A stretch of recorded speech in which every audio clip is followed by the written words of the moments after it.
Well, greetings, everyone, and welcome to a very special online event today. It's called Explore the Way of the Druid. Awaken your creative, wise, and magical self with a powerful tree ally practice. My name is Stephen Dinan. I'm the founder and president of the Shift Network, and I'm thrilled to be with you here, partially because I just love learning about new lineages of transformative practices. And I know a little bit about the Druids, but not a whole lot. So I'm going to be learning right alongside with you, and we're going to get to do so with one of the preeminent teachers of this work in the world. His name is Philip Carr-Gomm. He is a psychologist, he's an author, and a leader of the Order of Bards, Ovates, and Druids. And he's coming to us from the UK. So, Philip, thank you so much for joining us here today. Pleasure to be here, Stephen. Thank you. Well, I want to let everyone know right up front that we're very excited that Philip has agreed to do a brand new program called The Way of the Druid. So we're going to share a little bit more about that towards the end of the hour. So this is a little bit of preview of what is coming in the upcoming program we'll share more about. So, Philip, let's start our journey today with a little bit about your backstory and journey. What propelled you on the path to really teaching about Druidry? Well, I was incredibly lucky. I met the old Chief Druid when I was 11. He was a friend of my dad's. We were living in London, and I started training with him when I was 16 and was initiated into the Druid Order when I was 18. And so I've been immersed in Druidry all my life. And at the same time, my dad had a lot of friends who were psychoanalysts, and he was very interested in psychology. So the two kind of themes of psychology and spirituality were with me from an early age.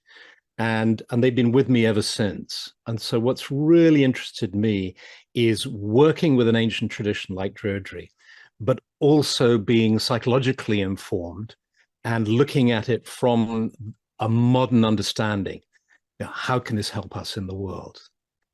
That's super helpful to be able to draw from the best of both worlds. So I'd love for you to just paint the picture. What are some of the foundational worldview understandings and spiritual understandings of Druidry? And then perhaps we can bring in the psychological lens next. Yeah. Well, the worldview is one of it's a nature spirituality.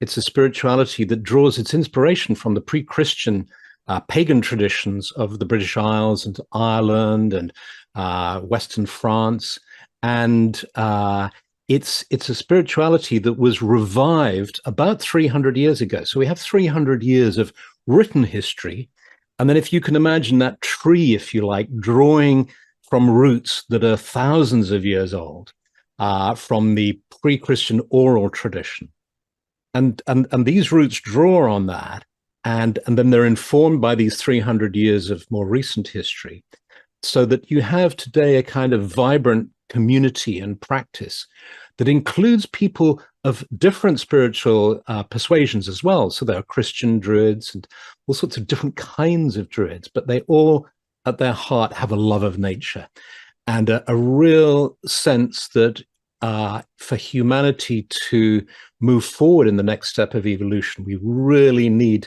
to develop our relationship with nature and remember that we are an integral part of the natural world. So it sounds like it's a sort of non-exclusive, or there's not a belief system that is exclusive around it, because if you can be compatible Christian Druid or whatever, that it's really complementary to whatever other tradition or practice that that we might find ourselves in. Absolutely, absolutely. It's rather interesting in as much as it is not a belief system. And you would think that you couldn't have a spiritual path that doesn't have a belief system. But I can assure you, you can. And there's an incredible freedom in that. And it means that you can be open to inspiration from many different traditions, but have this kind of container holding a perspective rooted in a sense of being within the natural world and a part of the natural world. Might be helpful to sort of paint a picture of what happens when there's a gathering of Druids or a worship service or a communal practice, just to get a sense for how that differs from some of what we normally think of as spiritual communities. Yeah. I've just come back from a weekend where we were doing exactly this. And if you can imagine a beautiful clearing in a forest, a small fire burning in the center, and then people arriving from every direction with kids, grown-ups, out of people of all ages, coming, greeting each other, and then sitting down together in a circle. So everyone is equal, And then we begin by tuning in, and there are all sorts of prayers and different ways that we can begin our time together. But we will have an official kind of opening, as it were, honoring the directions, honoring the elements, connecting with the earth and the sky, and particularly with the trees around us.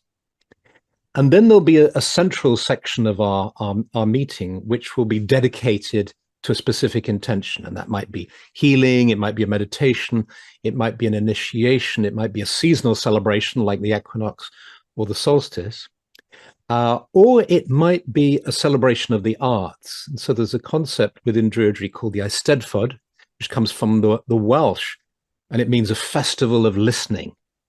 And those of us, I think, on the spiritual path know very well the importance of deep listening, really deep listening.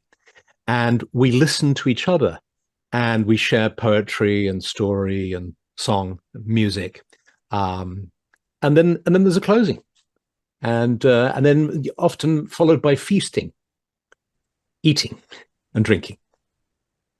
Sounds fantastic. It sounds it sounds like a lot of fun. So let's circle back with the trees. So you mentioned that trees hold a particularly important part of the cause of the understanding and the relationship really with nature. So maybe share a little bit more about why that is and how you can start to develop a different level of relationship with trees. Well, the classical writers talked about how the Druids used to meet in sacred groves, in clearings in the wood or the forest. And there's something about a clearing in the forest which is really powerful, because on the one hand, it's no thing, it's nothing, it's just an empty space. But on the other hand, it's bounded by trees, by these wonderful beings who are kind of holding this clearing. And when a forest develops, it naturally develops clearings to let the light in and for different plants to grow and so on. So it's a natural clearing, and it's a way in which we can be connected to the heavens and to the earth, as well as to the inspiration of the trees around us. And the word druid itself means essentially forest sage or forest seer into the future. Forest sage. Dru, the root of the word coming from dru, meaning the oak tree, the tree. And from that, we get the idea of the forest. And then id, meaning witnessing and knowledge and wisdom. So trees, again, as the classical writers said, trees are at the heart of Druid spirituality. And there's a way in which those who are attracted to Druidry understand that our relationship to the trees is absolutely vital for our evolution and for our development, that we are and need to be completely at one with the trees and working with them and helping them and supporting them as they help and support us. I wonder if you can share a little bit about how to develop that kind of more reciprocal relationship with trees, because I think that when we're kind of raised in a more mechanistic culture, it's like we tend to sort of be trained a little bit to see trees more as sort of, you know, inanimate objects, if you will. They're living, but like not as much of like a sentient exchange between us and trees. So I wonder how you can, as a practice, that you cultivate that. Yeah, I mean, should we drop into a little practice for 5 or 6 minutes, something like that now? Sure. Yeah. So if you can be aware of where you're seated and you're looking at the screen in front of you, and you just move your eyes around, just becoming fully present of the moment now. And then, if you're willing to, close your eyes. Or you can lower your gaze. But when you close your eyes, this is a magical act in itself, because as soon as you close your eyes, millions of bits of data stop coming into your nervous system. And that opens up the ability to go deeper. And as you close your eyes, you might like to sense yourself located wherever you are in front of your screen. But at the same time, you might like to imagine that the walls around you, the floor beneath you, and the ceiling above you is gently dissolving as you become aware of being in a forest, in the most beautiful forest, and you're just gently moving forward in this woodland and coming to a sacred clearing, a sacred grove of the Druids, a clearing in the woods. And if it feels okay for you, just gently step into this clearing now and just find a spot where you'd like to sit down. And then you sit down and you close your inner eyes and you just open to a sense of the earth beneath you. And as you open to this sense, just imagine all the life that is in this earth, all the creatures in the earth, all the microbial life, all the life, the minerals, the soil, the sand, the rocks, and the moisture. And you sense too the way the roots are all connected, this wonderful web in the earth. And you sense the roots of the trees around you, drawing up the moisture. And as you sense this, you sense the energy of the earth flowing into your being, bringing you a sense of calm and stability. You become aware of the trees around you. You feel their trunks rising up into the air. You sense the presence of the spirit of the trees. The trees as our brothers and sisters. You sense their protection, their strength. And become aware of your breathing now and just gently breathe in the aroma of the trees. The trees exude terpenes, these essential oils that are good for us in all sorts of ways. And just imagine that you can smell the trees now, and you're just gently breathing in and breathing out, sensing the presence of the trees around you as living beings. And you sense the sky above you now. You sense the branches and leaves of the trees and the energy of the sky, and breathe in the energy of the sky now. As you breathe in the energy of the sky, you feel its vitality flowing into you. And the energy of the sky meets the energy of the earth within the center of your being. And you imagine now that your hands are just gently drifting down towards the earth so that your palms are placed upon the earth. And you feel your love for this earth. And you ask that the earth might be blessed. And then in your imagination, or even physically if you wish, bring your hands up to your heart, moving your palms from the earth to your heart. And we ask that our lives might be blessed. May our lives be blessed. May all life be blessed. May the land be blessed. And then if you haven't done so, now move your physical hands up and feel the warmth of your palms on your heart. And as you do this, you become aware of your physical body. And as you become aware of your physical body, your sense of being in the forest clearing begins to fade as you sense the walls around you, the floor beneath you, the ceiling above you, until you feel fully present here and now. And then when you feel ready, you open your eyes. Thank you, Philip. That was lovely. I think it's really, you can feel the depth of the relationship just through your voice and the way you talk about nature and the blessing of us. And I wonder if you can now sort of circle back a little bit with, you were talking about the psychology of this. This is an ancient practice to sort of more be in the kind of reciprocal relationship with nature. But how does you bring it in the psychological understanding? How does that shift how we are psychologically? Since I think psychology emerged almost like as like us fully separated from nature, and it was like just focused on our own inner landscape and not as much of the connection with the larger biosphere part of.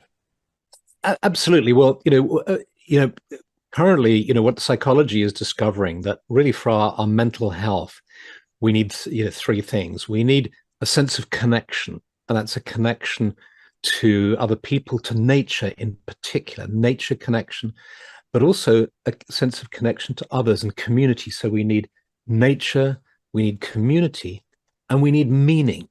Those three ingredients, if you can help people have a sense of meaning, a spiritual purpose, or a spiritual perspective in particular, has been shown to be incredibly helpful for mental health. If we can offer that to people, if we can offer them community and offer them a connection to nature, then really, psychology is showing us that this is really a way forward.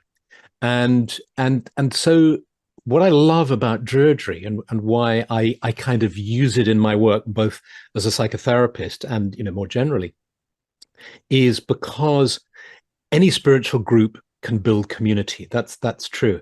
What Druidry has is it has this particular ingredient which is around the arts, the bardic tradition, the tradition of poetry and storytelling and creativity and so on, and performance actually within that.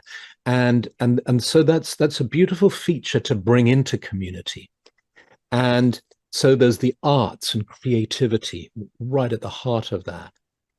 But then it's within this wider context of our participation in the kind of wonder of being a part of nature and the natural world, not separate from it.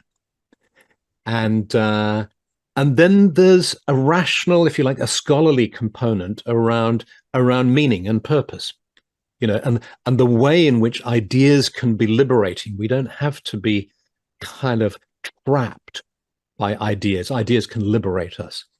So for me, the combination of a kind of psychological understanding and perspective with this perspective of Druidry is, for me, a fantastically creative kind of field. I love that. You also mentioned that in the convenings that you do, that there's often a healing as an intention, and maybe share a little bit about how healing happens from a Druidic perspective. Well, again, we're back to nature, but we're back to nature not only in its ability that science has, proven to us. For instance, in the little meditation we did, I mentioned the terpenes, the essential oils that the trees exude, and they've done studies now, and it's been proven that forest breathing can really help our physical health, because the oils actually, they end up within our bloodstreams, and they boost our immune system and so on. So there's a way in which science is showing us that we can draw upon nature for healing. But what spiritual science, if you like, or an esoteric approach or a druidic approach offers, is to say, yes, and there's more.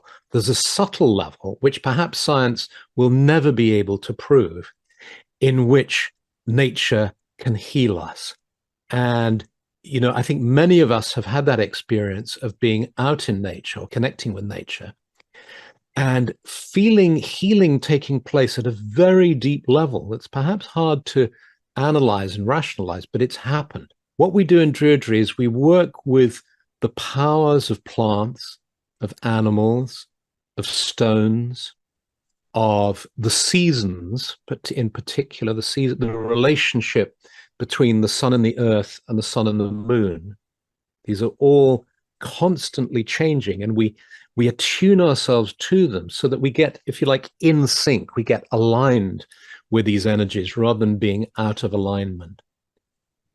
And you know how when you're out of alignment, how easy it is to get caught up. If you live in an urban environment, and say you're living with air conditioning, you're hopping in a car and driving to work, and you're in a concrete and glass box all day, and you hop back in the car. And what do we do to relax? Well, we switch on another box. We switch on the tele. We've spent all day watching the computer, and we're kind of exhausted, and so we switch on another machine.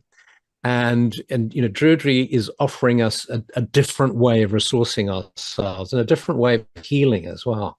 I love what you're saying about that is about aligning with those natural seasons and forces. And so I think a lot of us have an association with sort of kind of magical intention and ritual with Druidry. So how do you sort of work with specifically directing intentional healing focus or to manifest something in the world with this kind of alignment with natural forces. Yeah, absolutely. Because I think within us, most of us, if not all of us, have a mystic. A mystic lives within us who wants to unite, who wants to let go of the ego and unite with the divine, with deity, with nature, with the one, and to achieve a sense of union and unity. And Druidry encourages that and helps us to do that. But I think there's another dynamic within us as well.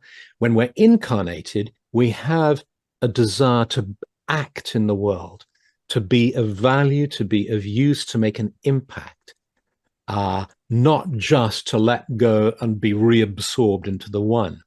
And that is what you might term the magician within. So there's a mystic within, magician within. The magician within, or the shaman within, is another way of talking about it.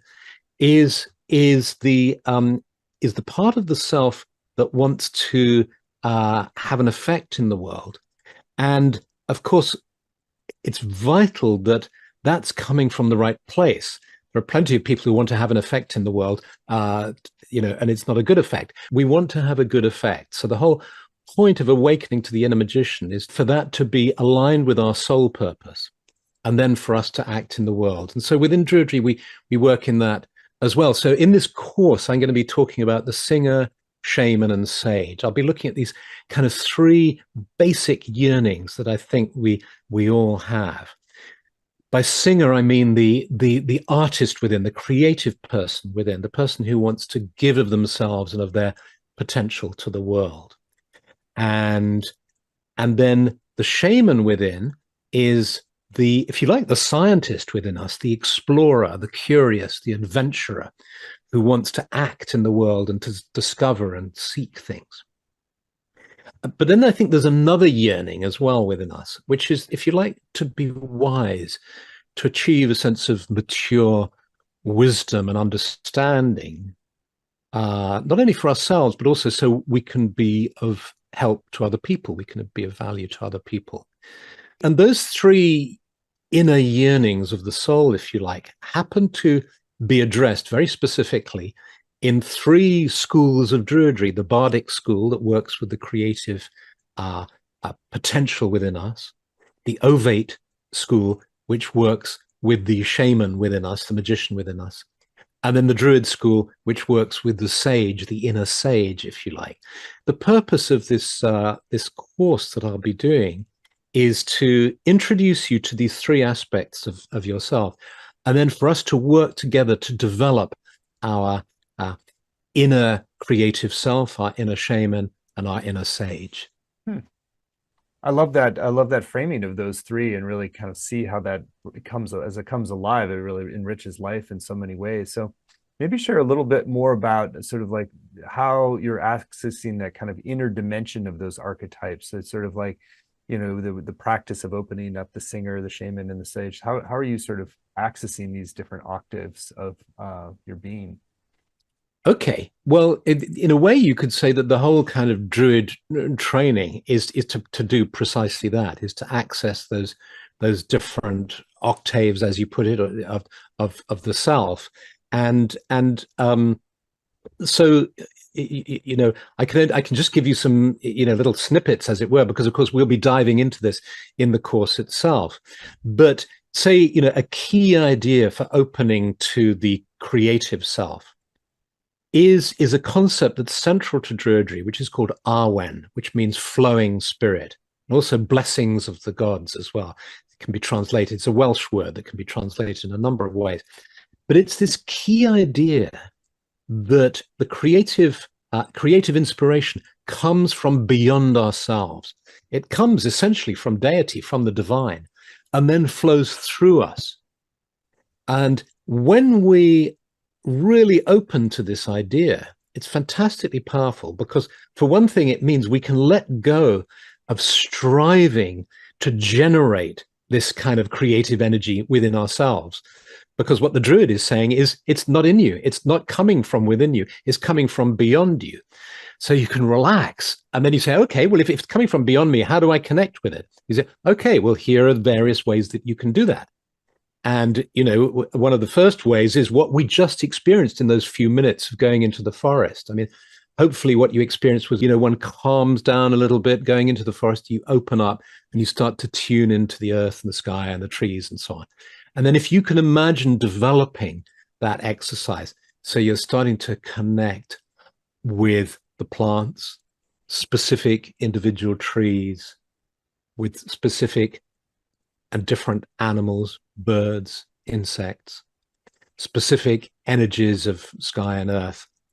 And these all help to stimulate the flow of creativity within you. So that's an idea of how we're going to work with the singer within.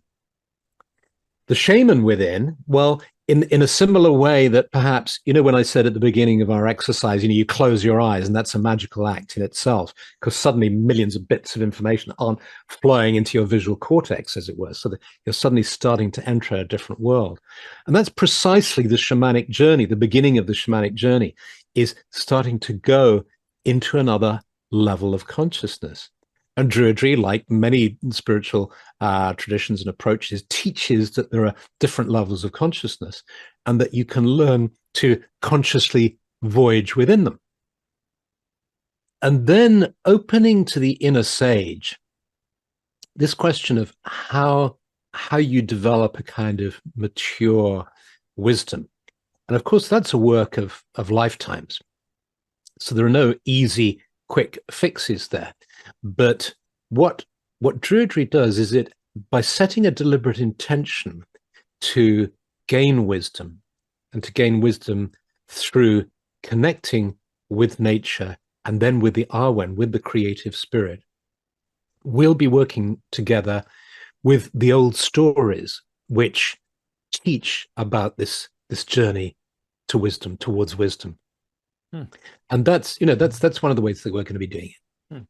I have to say, I resonate a lot with the path as you're outlining it. The way of the Druid is really quite aligned with my deeper understanding at the moment. So really beautiful. And I wonder if you could dive a little more into some of the ways that you cultivate different kind of intelligence or relationship with seasons, plants, and animals. Just some of the practices there that might differentiate from other traditions we know. Well, Druidry works both in a contemplative way and in a ritual way. And some of us tend to be towards being more contemplative.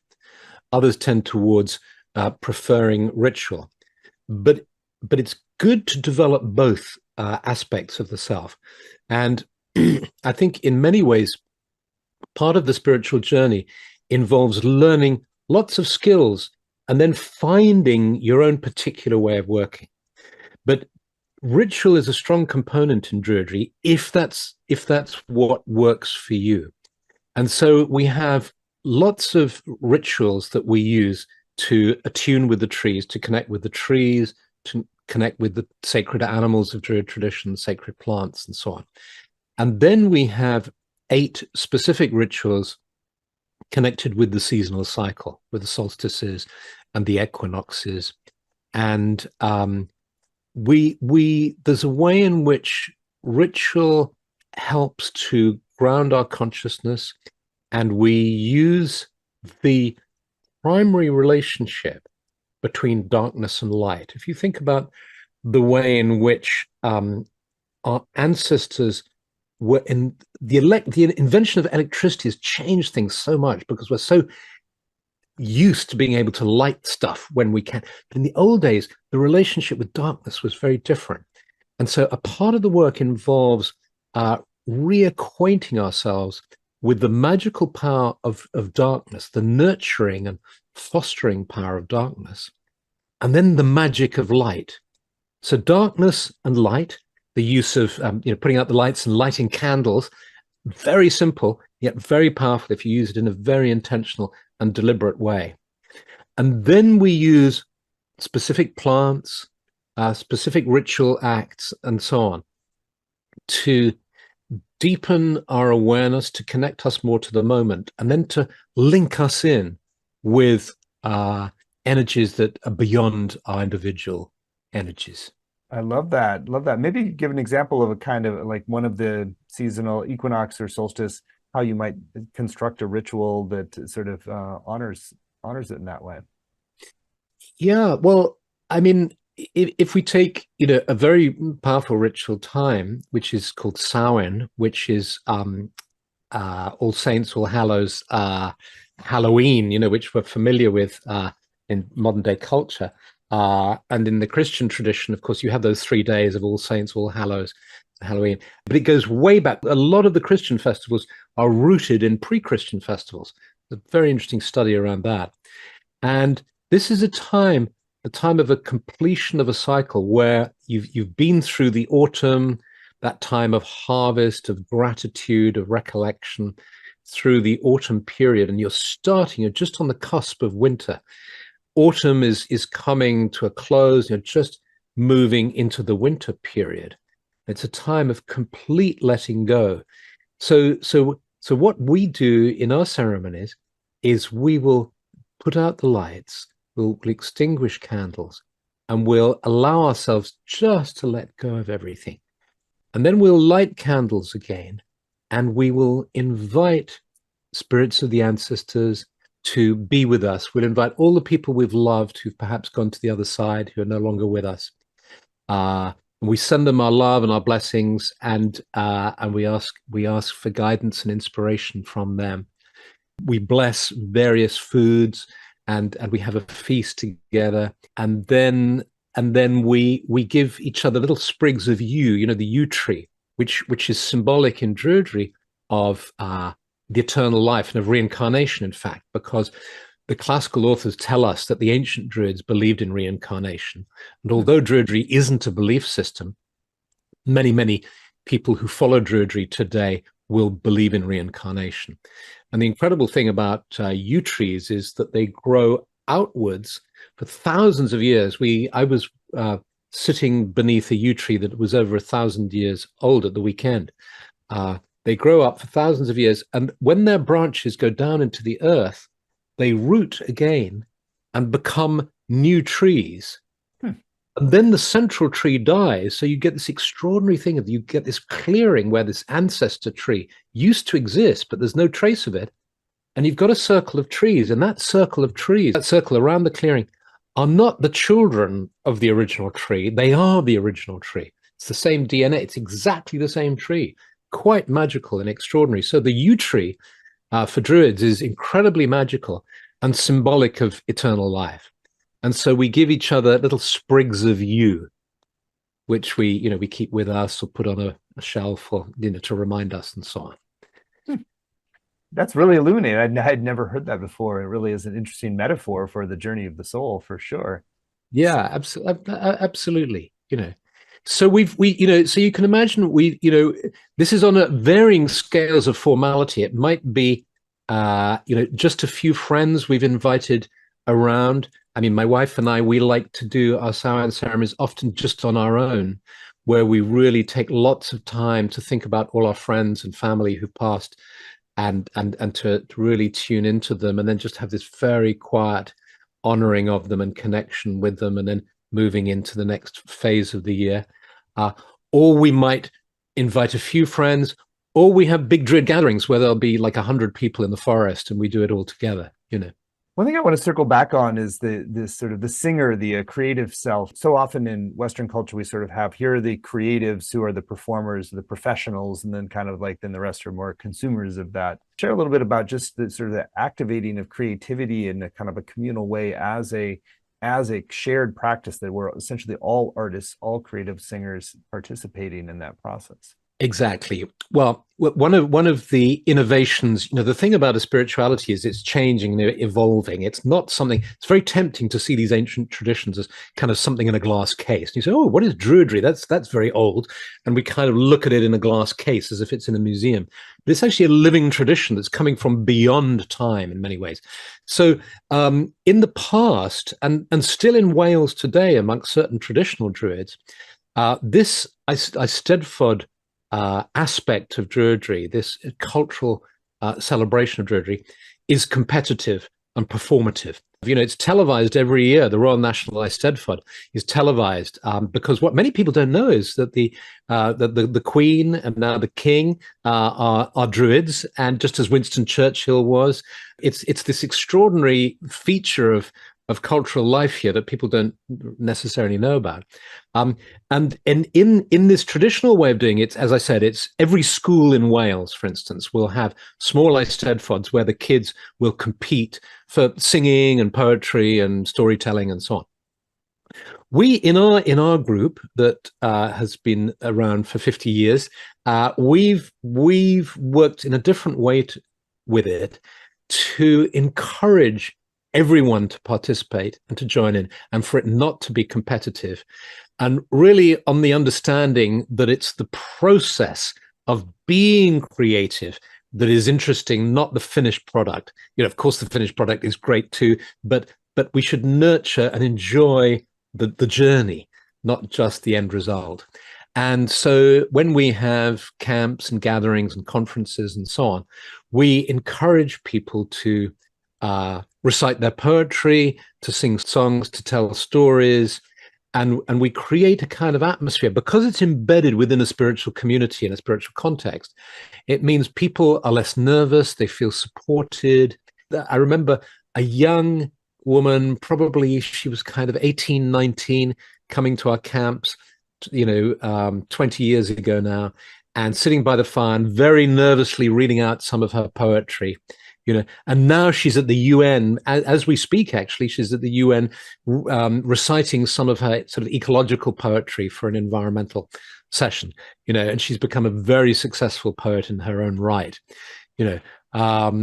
So that's how we like to work with it, to nurture everyone's creativity. Yeah. And on the understanding as well that the singer within us may not be the person, it may not be a poem or a song. It may be the way you're cooking food, or the way you're loving and raising your family, or the way you're working in the local community. It's a much broader definition of creativity than the narrow kind of traditional definition. I love it. It's really so resonant. And I want to give you a little space now to share any other aspects of the tradition that you were wanting to bring forward today. You've kind of been responding to a lot of my requests and questions, but anything else that you're particularly wanting people to understand and know and be able to take away from today's program? I think what I love about the spiritual journey in itself is that it works often with the power of ideas. We've all had that experience of reading one line in a book, or meeting one person and they say something to you, or going to a workshop or doing a retreat or whatever it is. But it's just something that frees something up and your life changes. And it's a really interesting exercise to look back on your life and say, well, is this true? And what were those moments? And I find in Druidry, and particularly when it's combined with this psychological insight, I trained in psychosynthesis, which is a transpersonal form of psychotherapy, which is fabulous and has a really great kind of take on things, is that it works with liberating ideas. And so what I'm doing in the course is hopefully, I was going to say peppering it with liberating ideas that can create aha moments, if you like, where you say, "Oh, of course, that's fantastic," and these help to move you on, help you to blossom and grow. And I think, in a way, there's an understanding we have in Druidry that one of the reasons we're here on Earth is to kind of help each other shine. It's not about outshining each other; it's about helping each other to shine. The image that comes to me now is the warmth of the sun, is which is the kind of feeling you get, when you love your kids or your family or animals or whatever it is. That's what comes to me in the moment, Stephen. Well, Philip, you are such a warm and wonderful emissary for this lineage, and really make it so alluring. And just it's so clear, like in an age where we've become so disconnected from nature, and so there are repercussions of that this reconnection with nature is a source of sustenance, allyship, and support, and mutual reciprocity, as well as the depth of the creative, magical expression that you can find through the singer, shaman, and sage. It's like really such a rich path to explore, and I had no idea that it was so embedded in the kind of upper echelons of British society as well. And so I had more of a sense it was a little bit of on the fringe still, but it's fascinating, and I really love this time together. So I want to spend a little bit of time talking more explicitly about your upcoming program, because it's really an opportunity for wherever we live, even if there's no practicing druids in our area, to get a deep immersion into this tradition, this worldview, this practices, and make it our own in whatever way that it complements our existing spiritual practices and traditions. So the program that Philip is going to be teaching is called The Way of the Druid. Engage the spiritual potency of nature and the cosmos to expand your shamanic, creative, and magical powers. You can find it at the URL, thewayofthedruid.com, thewayofthedruid.com. It's a 7-week program. There are no prerequisites. And so it's really just if you're curious or feel sparked, or there's a part of your soul that recognizes, oh, there's something here for me that I haven't gotten elsewhere, you're warmly welcome to join. So Philip, I'd love for you to share in your own words a little bit about the kind of high level, like how does people's life shift as they really embrace these practices and perspectives, and through this program you'll be teaching, and then I'll read out the module titles. You can give us a preview of what's coming in each. Yeah, well, I think, we all know, I guess, that we need to connect with nature, and the kind of critical stage we've reached in the story of humanity, of what's happening in the world right now, and how we really need to change. And yet it's often difficult to say, well, okay, I know, what do I do? How do I actually do this? And how do I connect with the natural world in a way that also aligns with my spiritual purpose? I can go for walks, I can do various things in relation to nature, but it's like we need, I think we often need a guiding hand, a gentle guiding hand that isn't dogmatic, but is just suggesting a way forward, is suggesting steps that we can take one after the other in order to get deeper, to deepen our sense of connection to the natural world and to spirit. Module 1, enter the cave of mysteries to unleash your creative being and awaken your inner singer, shaman, and sage. Yeah, well, what we're going to do is in each of the 7 modules, we're going to kind of connect with a landscape that has all sorts of resonances, and so we're going to begin at the very beginning of the story of humanity and humanity's spiritual life, which is the cave and the nurturing power of darkness, of the womb, and of being born into the light. It's a key teaching in Druidry, and there's a bunch of sort of experiences we can develop from that. Module 2, spark divine inspiration with the cauldron of the goddess to realize your full potential. Then we start to really work with the singer within, working with this concept of Arwen that I mentioned before, working with the idea of the cauldron and of the understanding that creative inspiration is coming from beyond us. And we're going to focus on that by venturing into the clearing in the forest, being in the forest, and connecting in particular with the sacred plants of Druid tradition. Module 3, awaken the explorer within to find your inner shaman and make a positive impact on the world. There's a part of us that wants to unite, but there's also a part that wants to explore and to adventure. And so here we're going to leave the clearing and go into the forest. We're going to connect with the sacred animals of the Druid tradition and discover life in the forest. Module 4, embrace the unknown and journey beyond perfectionism at the threshold of worlds for greater ease and joy in your life. Right. Well, imagine coming out from the woods to the seashore, and the seashore is a really powerful image in the old stories, in Druidry, the place of the threshold where 2 worlds meet. And the seashore has been such a primal landscape way back for our ancestors and for us now, even today.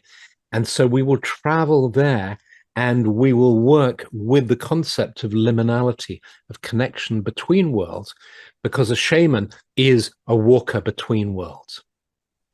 Module 5, venture out on the open sea to nurture your soulful creativity the Druidic way. Well, what happens when we build a boat and we set sail is we come to a point where we're on the ocean, and being out on the ocean. If you think back to being sitting in a cave, what a different experience to sitting in the forest, to sitting by the seashore, to sitting on a boat out in the ocean, to floating in the ocean. And what we're going to do with all of these modules is really deepen our experience of these fundamentally different but very familiar. I mean, I hope even as I mention them, you can kind of get a sense of the power of what it feels like to be out on the open sea. And we'll be working with all that Druidry can teach us, both for awakening the shaman within us, the explorer of other levels of consciousness, but also the bard within us, the storyteller, the creative self too. Module 6, return to your source of being with the well of wisdom at the heart of the world. So returning, imagine now coming up, finding the river and following the river to its source. Again, another powerful landscape that our ancestors will have explored and that we explore too to this day, being beside the river and finding the source of the river. There's something so powerful in that. And we'll be working with that, seeking wisdom, working towards deepening our connection to source, because it's no coincidence that the ancients found sources of rivers, of springs, of wells.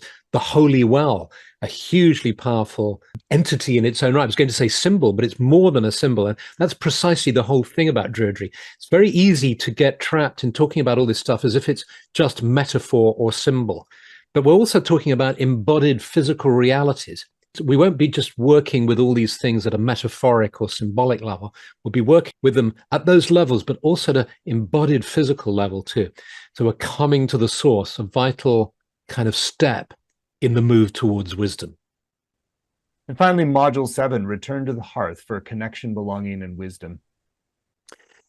Well, however much we might want to develop ourselves, however much we might want to be the singer and the shaman and the sage, and to really fulfill our purpose in the world and in this life, fundamentally, we are part of humanity. We're part of the great tribe of the human species. That we're not in this alone. Druidry is not a spiritual path of seeking individual enlightenment for ourselves alone. It's a path of community, of connection, of really understanding that we're all in this together, and that there's this deep need we have at this time to be together around the fire, to share our love, our warmth, and our stories together. So that's where we end up. Well, what a warm and wonderful and deep, wise program this is going to be. And so we're really blessed to be partnering with you on this. I'll share a little bit more about it as well. Again, you can find the URL is thewayofthedruid, druid.com, thewayofthedruid.com. It's not only the 7 90-minute live sessions with Philip, which include time to ask your questions and engage in interactive practices together. You also get recordings, video and audio. These are great for you can go back to years from now and really redo the practices, reconnect with the wisdom.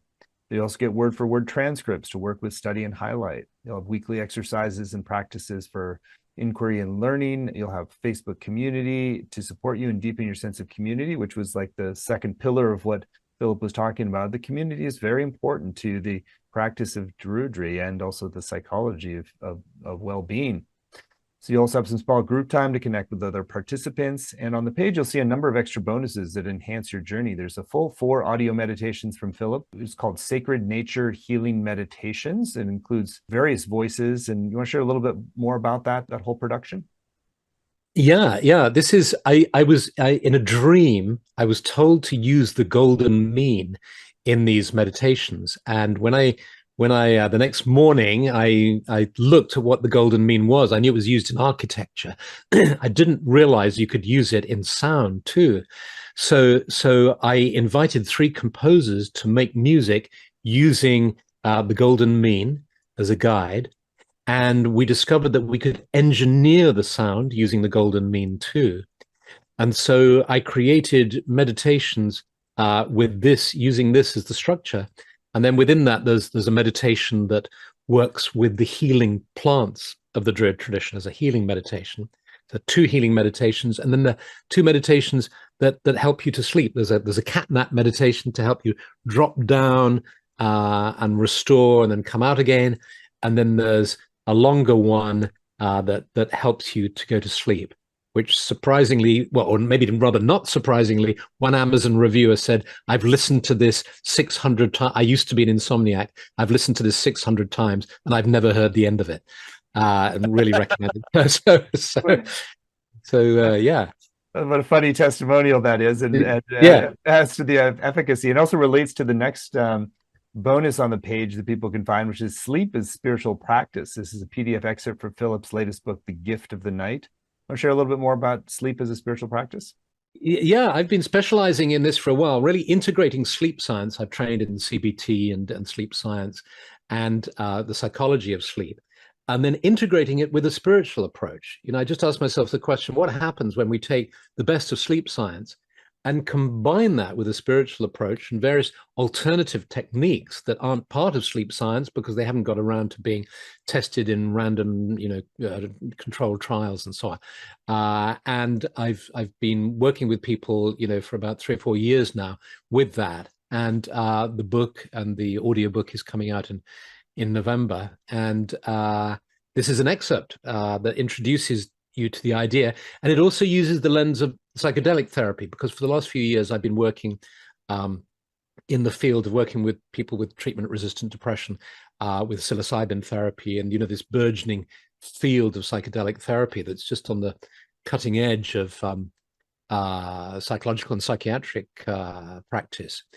And so there's some perspectives from that lens as well in that book and that work on sleep. What a fascinating extra bonus. And there's an additional one on the page as well. It's called Inviting the Muse into Your Life, the many ways to encourage your creativity. And this is our special bonus that you get when you sign up right away by midnight Pacific time. And it enables you to really get access to additional teachings with Philip, Youth, and Nick Williams. These are video and audio dialogues with transcripts. And you want to share a little bit more about inviting the muse into your life? Sure. Because inviting inspiration and working with the creative self, the singer, as we're using it here, is such a central part of Druid practice. I invited somebody called Youth, who's a very successful musician and record producer who works with Paul McCartney and Pink Floyd and so on. Fantastically successful guy. And then Nick Williams, who specializes in working with creatives and who's written a whole bunch of best-selling books and so on. And I sat down with them both separately and talked about creativity and said, what would you say are the best ways to work to develop your creative self, and that you've used in your own life that have led to you being so successful and productive. And the result was two entirely different conversations. There was it was absolutely fascinating when I did it, because there was no overlap at all until the very end, the end of the second conversation. That we kind of came together with a shared sort of understanding. It was just absolutely perfect. And so I think anyone who's interested in developing the creative self should find these really helpful, actually. What an amazing program. And that's a great extra bonus and a reason to sign up by midnight tonight. And we are really blessed to be working with you on this program, Philip. I know it's just going to be an amazing, eye-opening, heart-opening journey. So again, you can find all the details at thewayofthedruid.com. We've kept the investment very accessible for this program. It's just 3 payments of $128, or you save 10% when you pay in full with one payment of $349. The course is going to start on October 3rd, and there's a money-back guarantee of your satisfaction. It'll run on Tuesdays at 9 a.m. Pacific time, noon Eastern, and that's also optimized for UK and European participants as well. So even if you can't make the live times, you can still get the full value with the recordings, the transcripts, and the community as well. And I also encourage you to go to the page at thewayofthedruid.com and read through some of the testimonials. People just rave about working with Philip, more optimistic, greater sense of connection. The impact was amazing, more embodied, been amazing and life-changing. So many great testimonials from the people who have worked with Philip and really taken these practices in their life. And again, as we said earlier, what's beautiful is that they're really complementary to whatever tradition, because they're not based on a belief system. It's really based upon a deeper relationship with the natural world and ultimately with different aspects of yourself.